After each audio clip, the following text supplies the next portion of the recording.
যখনই দেখতে পারলাম যে খেজুর গাছ আর হচ্ছে রস, এটা তো বাঙালিকে সেইভাবে টানে যে খেজুর গাছ থেকে কিভাবে রস পেরে রস খাওয়া হয়।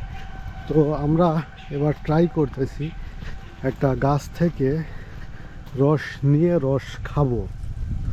তো এটা কি গাছ? আনকমন গাছ, যাই হোক পাম গাছ বা এরকম কিছু হবে, এটা কখনো দেখিনি আগে। তো খেজুর গাছের রস খাওয়ার জন্য এই যে হাঁড়ি অনেক কিছু বেঁধে বেঁধে রাখছে। তো ট্রাই করব রস খাওয়ার জন্য। এই যে খেজুর গাছ, এই যে রস নামায় রাখছে, আর যে গেছো আছে গেছো চেষ্টা করব কথা বলার, এখন দেখি সম্ভব হয় কিনা। হাঁড়ি এই যে ঢপ বোতলগুলো টানিয়ে রাখছে,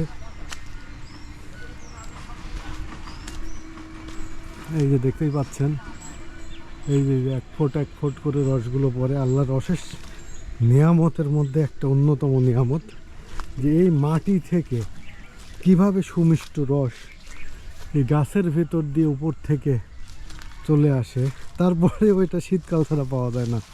সুবহানাল্লাহি ওয়া বিহামদিহি সুবহানাল্লাহিল আযীম। এই যে দেখতে পাচ্ছেন, এটা হচ্ছে রস হাঁড়িতে, এটা তো নামাচ্ছে এইভাবে, নামিয়ে এই ঢপের মধ্যে রাখে। এই যে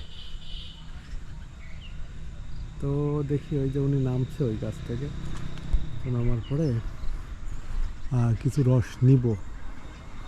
আসলে এই শীতে ফার্স্ট টাইম খাওয়া হয়নি এখন পর্যন্ত, তো ট্রাই করছি রসটা খাওয়ার জন্য।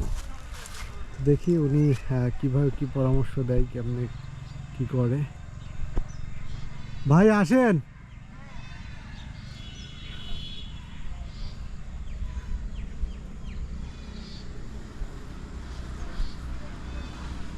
আমি ভাইজান আছি আপনাদের ভিডিওতে, সাথে আপনাদের নিয়ে রস।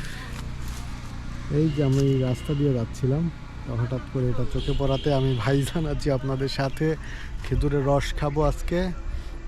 আর আপনাদের অবশ্যই আকর্ষণ লেগে থাকবে, আর যেখানে পাবেন খেয়ে নেবেন, এটা অন্যরকম একটা নিয়ামত।